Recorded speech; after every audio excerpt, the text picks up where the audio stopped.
하나님의 말씀은 잠언 24장 10절부터 16절까지 교독으로 읽겠습니다. 함께 교독으로 읽습니다. 내가 만일 환난 날에 낙담하면 내 힘이 미약함을 보임이라. 너는 사망으로 끌려가는 자를 건져주며 하늘이 바람이 있는 자를 구원하지 아니하려고 하노라. 내가 말하기를 나는 그것을 알지 못하였노라 할지라도 마음을 저울질하시는 이가 어찌 통찰하지 못하시겠으며 내 영혼을 지키신 이가 어찌 알지 못하시겠느냐. 그가 각 사람의 행위대로 보응하시리라. 내 가져와 꿀을 먹으라. 이것이 좋으니라. 형의 꿀을 먹으라. 이것이 내 입에 맞다. 지혜가 내 영혼에게 유화 같은 줄 알라. 이것을 얻으면 정령이 내 장래가 있겠고 내 소망이 끊어지지 아니하리라. 악한 자여 의인의 집을 엿보지 말며 그가 심는 처소를 헐지 말지니라. 16절 다 같이 시작. 대저 의인은 7번 넘어질지라도 다시 일어나느니와 악인은 재앙으로 말미암아 엎드려지느니라. 아멘. 여러분이 코로나로 인해서 어려운 이때 한 주가 얼마나 힘드셨습니까? 특별히 불경기로 인해서 여러분 매우 어렵고 힘든 그런 한 주간을 보낸 줄로 그렇게 믿습니다. 아무리 어렵고 힘들더라도 여러분 우리 하나님 의지하고 낙심과 절망 가운데 주저앉지 말고 일어나서 힘차게 살아가는 우리 영일교회 성도들 모두가 다 되시기를 바랍니다. 이 1977년도에 우리나라에 유명한 스포츠 영웅이 있었습니다. 아마 우리 어른들은 다 기억하실 것이고 우리 청년들, 학생들은 기억할런가 모르겠습니다. 그가 바로 사전 5기의 신화를 만들어낸 이 권투 선수 홍수환입니다. 여러분 홍수환 아십니까? 우리 학생들, 청년들은 모르는 사람들도 있을 거예요. 그런데 그분이 대단한 사람이었어요.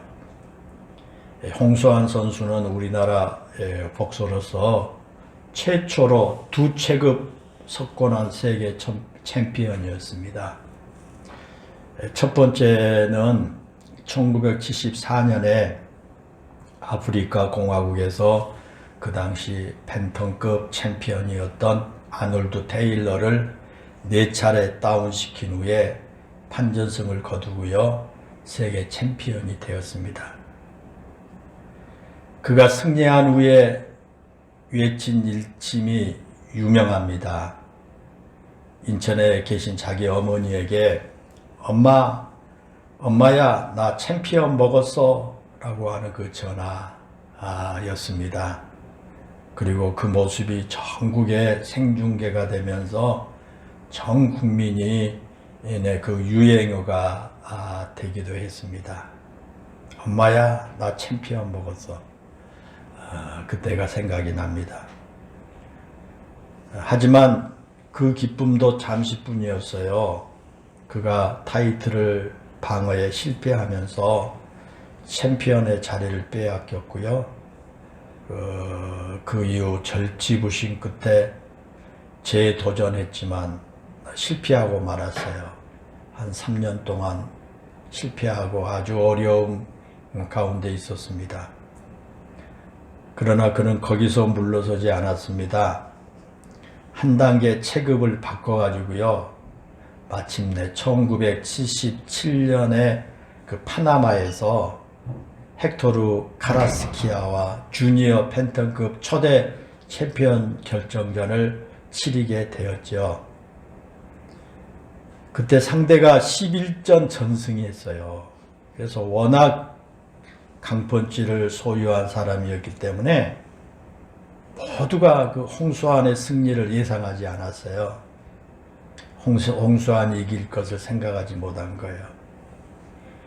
아니나 다를까 그 예상은 적중한 듯 했습니다. 초반 2회전에 무려 4번이나 홍수환이 다운되면서 고전을 겪은 거예요. 아주 강한 펀치를 맞고 4번이나 다운돼서 못 일어날 줄 알았더니 어떻게 일어나가지고 또 싸우고요. 이해 초반에 4번이나 그랬어요. 그런데 거기서 놀라운 일이 벌어진 거죠. 이해전에서 4번의 다운을 되어가지고 거의 이제 힘이 없어서 수건을 던져야 될 그런 상황이었지만 3회전에 들어가가지고 예상을 뒤엎고요. 카라스키아를 KO시키고 세계 챔피언이 된 거죠. 홍수환이 역전승을 거둔 겁니다. 이해전에 그냥 4번 다운되면서 부어 터지고 막 피가 나고 막 그런 상태 속에서 3회전에 KO로 그때 승리했어요. 그래서 이 복싱 경기에서는 찾아보기 힘든 이 사전옥이라고 하는 새로운 신화를 창조했습니다. 2회전까지 카라스키아가 잔인할 정도로 홍수환을 때리고 또 쓰러뜨렸습니다.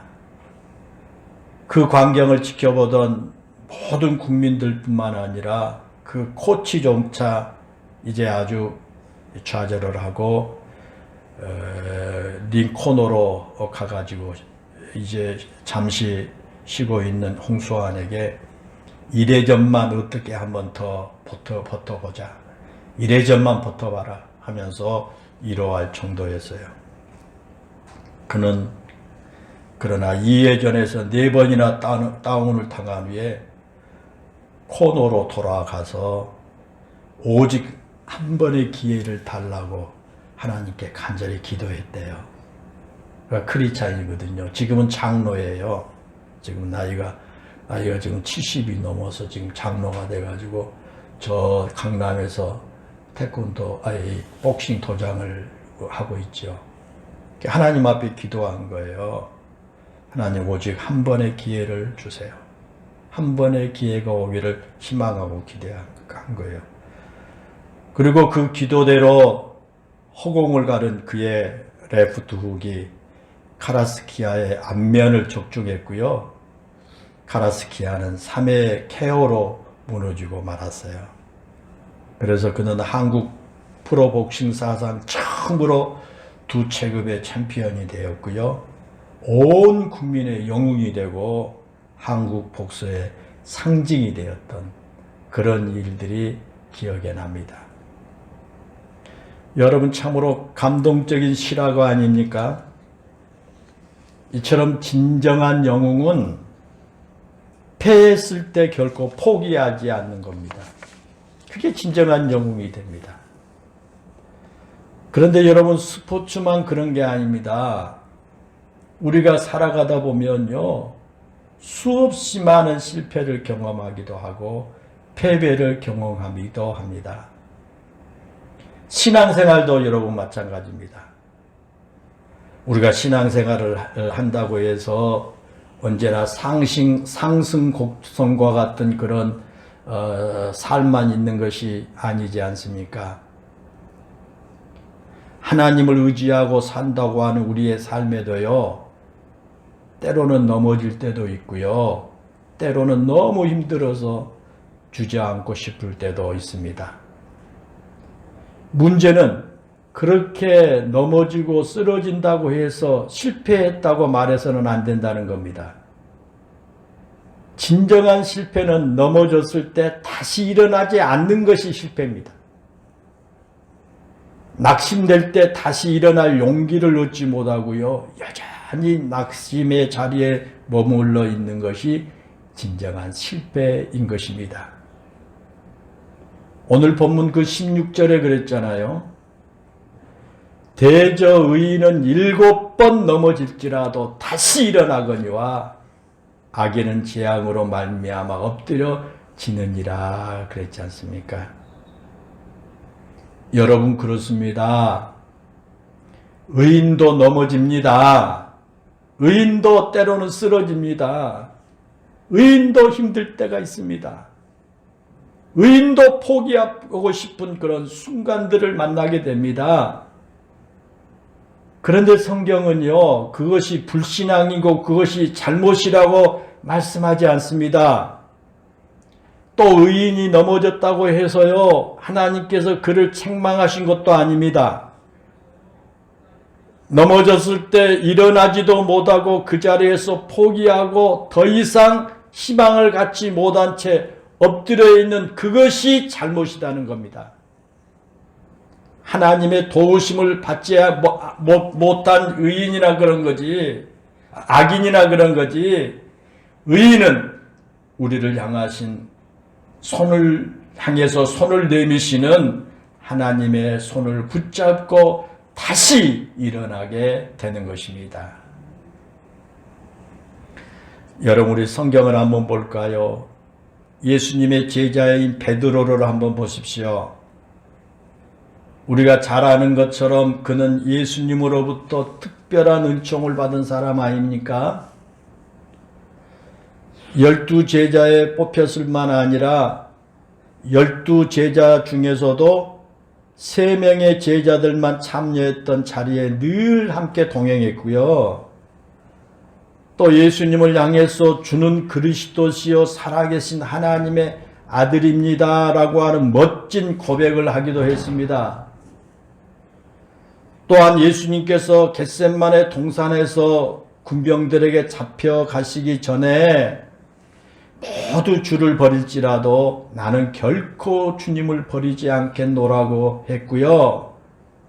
내가 주님과 함께 죽을지언정 주를 부인하지 않겠노라고 거듭거듭 자신있게 말하기도 했습니다. 그런데 그런 베드로가 예수님께서 대제사장에게 신문을 당하고 계실 때 한 여종 앞에서 예수님을 3번씩이나 모른다고 부인하지 않았습니까? 나는 예수님을 모른다고 부인한 겁니다. 심지어 예수님을 저주하고 맹세하면서 나는 그 사람 알지 못한다고 부인까지 했습니다. 제자로서 도저히 해서는 안 될 일을 한 것입니다.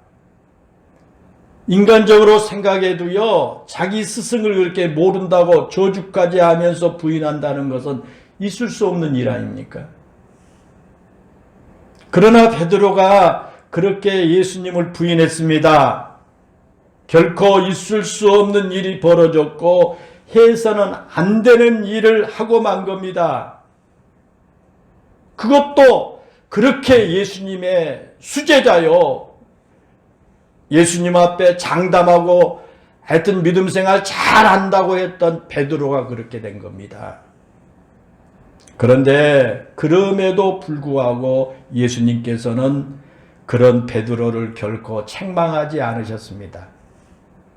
오히려 예수님께서는 신문을 받으시는 도중에 자기 몸을 돌려서 자신을 부인하는 그 베드로를 긍휼히 여기신 눈으로 바라보셨습니다.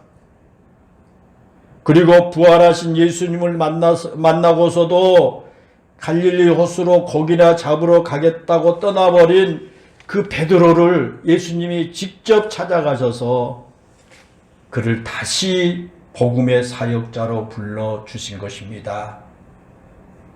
여러분, 그렇습니다. 예수님께서는 베드로가 그렇게 실수했을 때 나 몰라라 하지 않으셨습니다.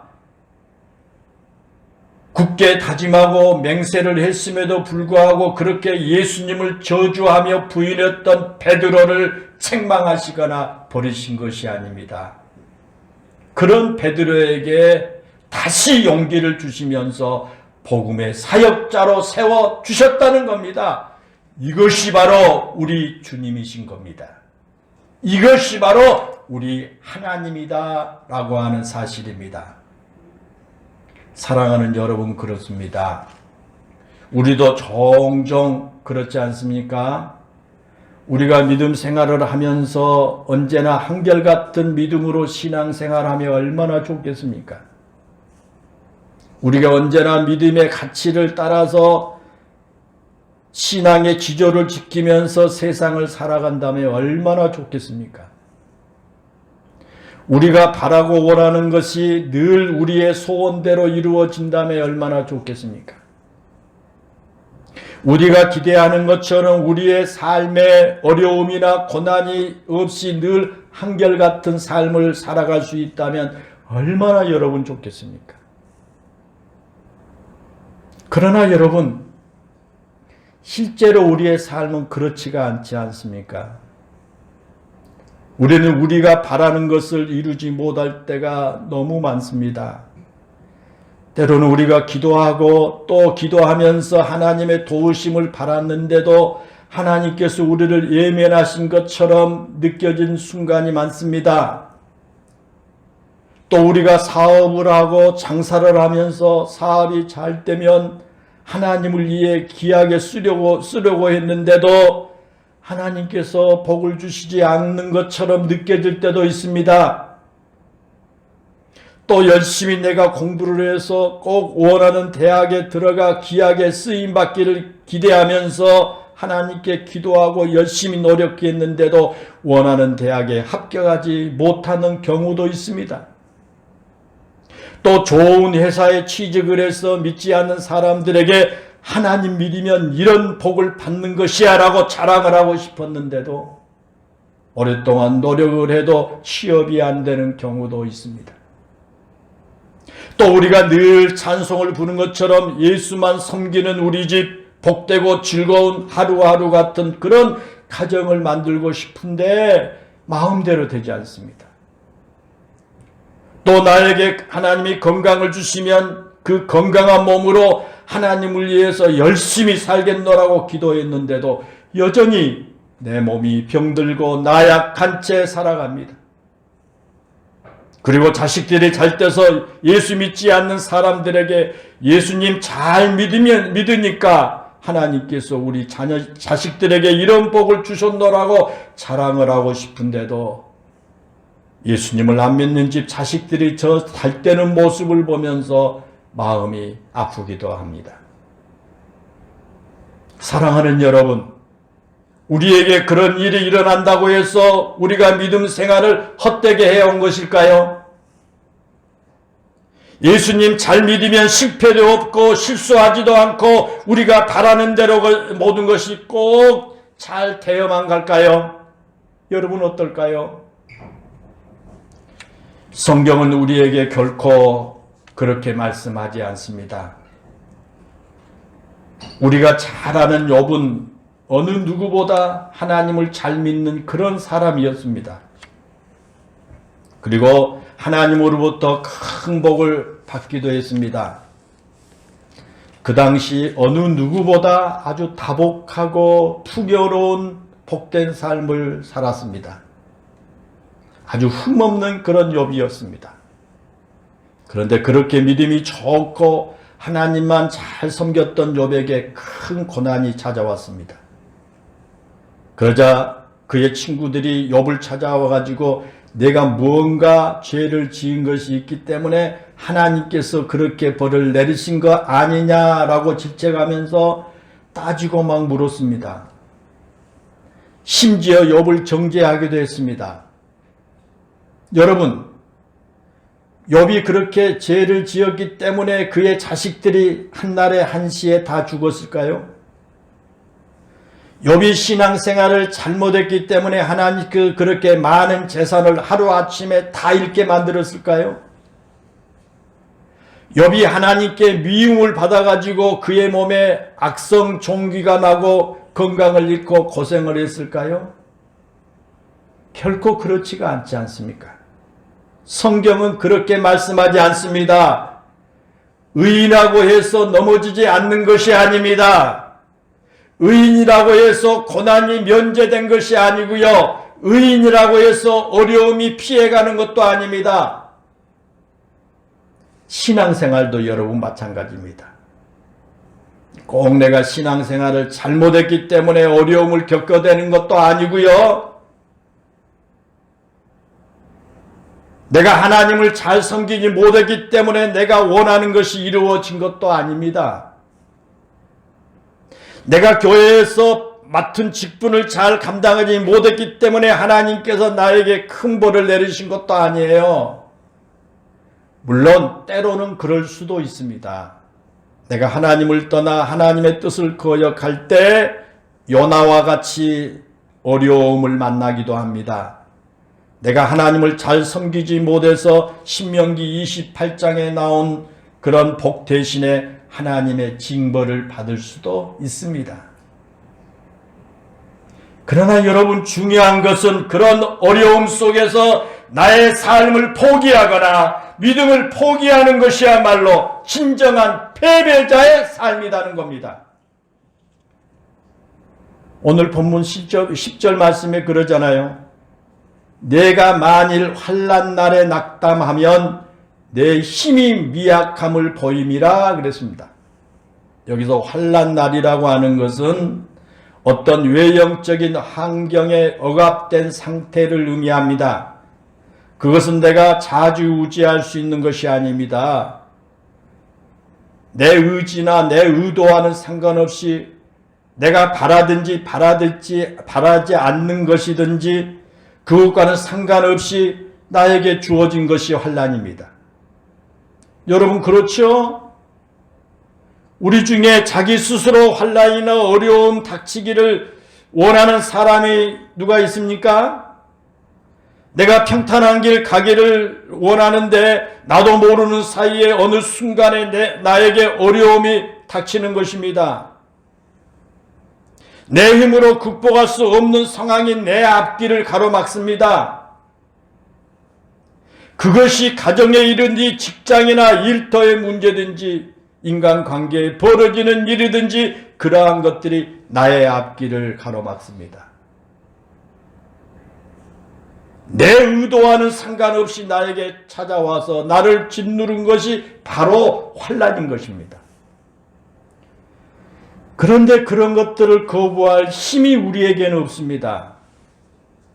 우리에게는 나에게 찾아오는 그 환난, 내 의지와 상관없이 나에게 닥치는 그 환난을 내가 거부할 힘이 없습니다.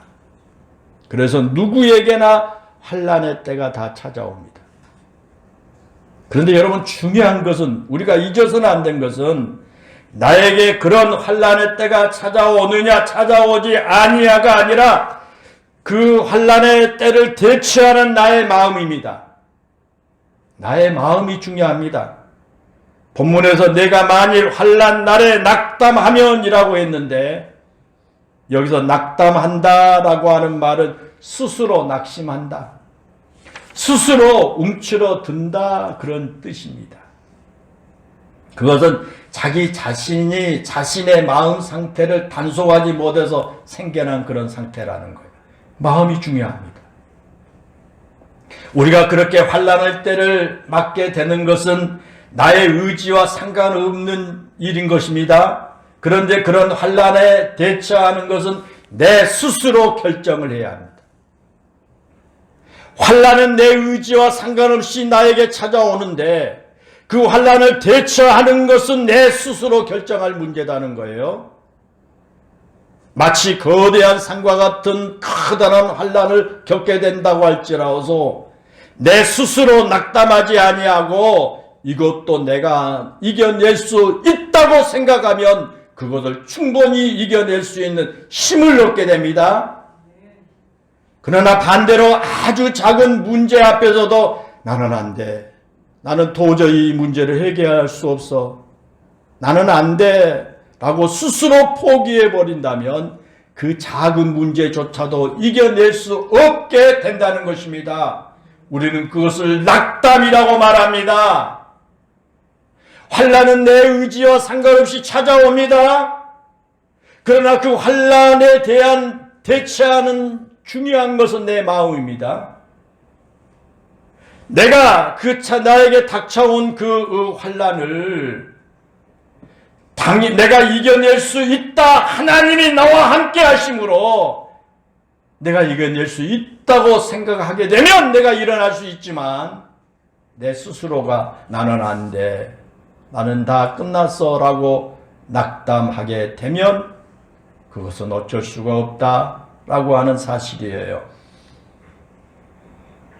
그리고 우리가 그렇게 어떤 문제나 어려움 앞에서 내 스스로 낙담을 하면 그것은 내 앞에 놓여 있는 문제나 어려움 때문에 그런 것이 아니라 그걸 이겨낼 수 있는 자신이 없다고 스스로 낙담해 버림으로써 내 자신의 마음에 힘을 잃었기 때문인 겁니다.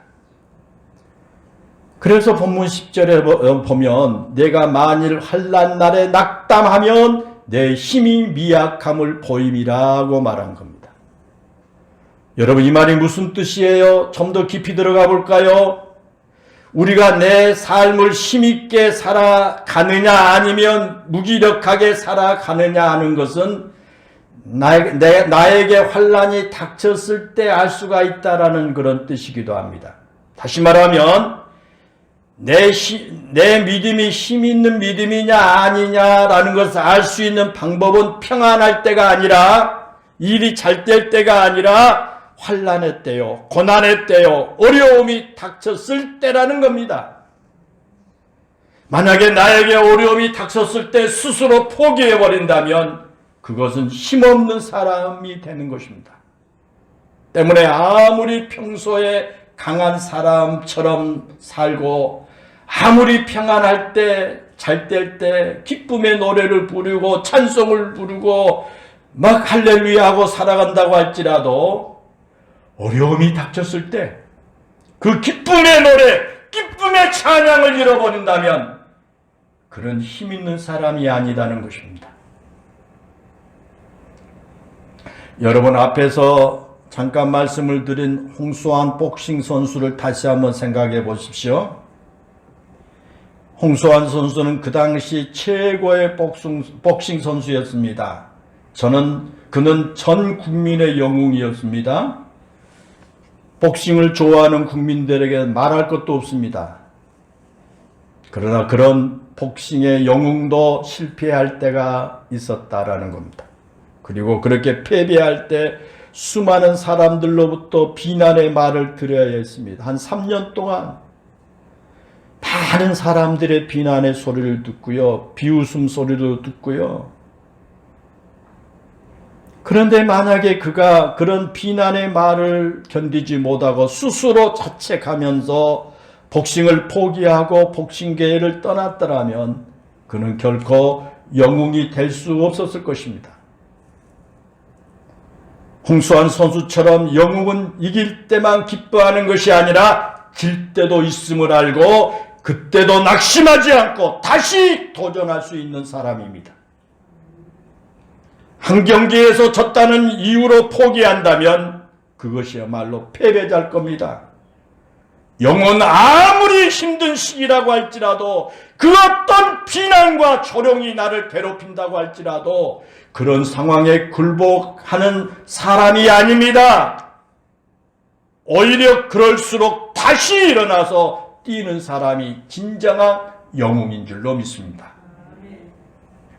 사랑하는 여러분, 그러면 우리에게 내 힘으로 극복하기 힘든 그런 고난이 닥쳤을 때 어떻게 우리가 대처해야 합니까? 내가 실패하고 넘어졌을 때 어떻게 대처해야 할까요? 그럴 때는 본문 16절의 말씀처럼 다시 일어나야 합니다. 아무리 환난이 계속 나를 깊은 수렁으로 몰아넣는다고 해도 우리는 다시 일어나야 합니다. 아무리 어려운 문제가 내 앞길을 가로막고 나를 낙심하게 만들기에 온갖 방법을 다 동원할지라도 우리는 다시 일어나야 할 것입니다. 그런데 분명한 것은 우리에게는 그런 상황에서 다시 일어날 힘이 없다는 겁니다. 나에게는 그럴 힘이 없어요. 압니다. 그런데 나에게 힘이 없습니다. 그래서 사람들이 일어나기를 포기하고 낙심해버립니다. 스스로 포기해버린 겁니다. 그러나 여러분, 우리 성도들은 그렇지 않습니다. 우리에게는 힘을 주시는 하나님이 계시기 때문입니다. 하나님은 우리의 힘입니다. 그래서 시편 18편 1절에 우리가 좋아하는 말씀이 있잖아요. 나의 힘이신 여호와여, 내가 주를 사랑하나이라고 했습니다. 우리가 약할 때 힘을 주시는 하나님, 내가 쓰러질 때 다시 일으켜 주시는 하나님을 사랑한다는 고백인 겁니다. 저는 우리 영일교회 성도들이 금년 한 해 동안 시편 18편 1절을 마음에 늘 간직하고 살아가기를 원합니다. 나의 힘이신 여호와여, 내가 주를 사랑하나이다. 여러분 마음속에 이 말씀이 계속 간직하는 그런 한 해가 되기를 원합니다. 사랑하는 여러분, 그렇습니다. 스승이신 예수님을 모른다고 부인했던 베드로를 다시 일으켜 복음의 사명자로 쓰신 우리 하나님께서 오늘 또 우리에게 찾아오십니다. 그래서 때로는 쓰러진 우리에게 손을 내밀어 우리의 손을 붙잡고 다시 일으켜 주십니다. 우리가 비록 다시 일어날 힘이 없을지라도 우리에게는 다시 일으켜 주시는 하나님이 계십니다. 그 하나님을 붙잡는 것이 바로 믿음입니다. 그 믿음으로 하나님의 손을 꼭 붙잡을 때 우리는 어떤 힘든 상황에서도 다시 일어날 수 있을 줄로 믿습니다. 사랑하는 성도 여러분, 아무리 어렵고 힘든 일이 있을지라도 결코 두려워하지 마시기 바랍니다. 여러분이 하고 있는 일이 실패했을지라도 결코 포기하지 마시기를 바랍니다. 여러분이 고난과 환난의 때를 만났을지라도 결코 낙심하지 마시기를 바랍니다. 그러한 어려움과 실패와 고난과 환난이 우리의 믿음을 흔들지 못할 것입니다.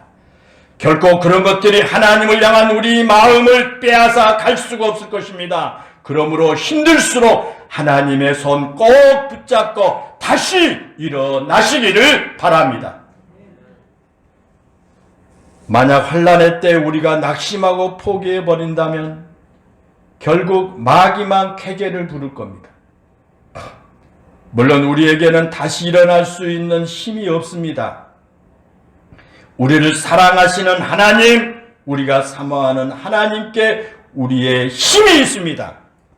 그러므로 우리에게 힘을 주시는 하나님, 우리의 힘이 되신 하나님의 손을 꼭 붙잡고 다시 일어나시기를 바랍니다. 그것이 바로 우리의 믿음의 힘입니다. 진정한 힘은 바로 그 믿음 안에 있습니다. 코로나 팬데믹으로 인해서 어느 때보다 어렵고 힘든 이때 대저의인은 7번 넘어질지라도 다시 일어나거니와 라는 이 말씀을 늘 기억하고 다시 일어나서 계속 믿음의 경주를 잘하는 우리 영일교회 성도들 모두가 되시기를 주님의 이름으로 축원합니다. 기도하겠습니다. 은혜롭고 감사하신 아버지 하나님, 오늘 하나님께서 우리에게 주시는 말씀을 우리 영일교회 성도들 잘 기억하게 해 주시기를 원합니다. 때로는 우리가 넘어지고 쓰러지고 절망하고 좌절해 있을지라도 우리에게는 힘이 없으나 우리에게 힘을 주시는 하나님이 우리를 바라보고 계시고 하나님이 우리에게 힘 주시기를 원하는 것을 기억하고 우리 영일교회 모든 성도들 우리의 힘이 되신 하나님의 손을 꼭 붙잡고 다시 일어나는 이런 삶이 되게 해 주시기를 원합니다. 대저의인은 7번 넘어질지라도 다시 일어난다고 말씀하신 이 말씀을 기억하고 어떤 환경 속에서도 다시 일어나 계속 믿음의 경주를 잘하는 우리 영일교회 성도들 한 사람 한 사람 되게 해 주세요. 우리의 힘이 되시는 예수님의 이름으로 기도하옵나이다. 아멘.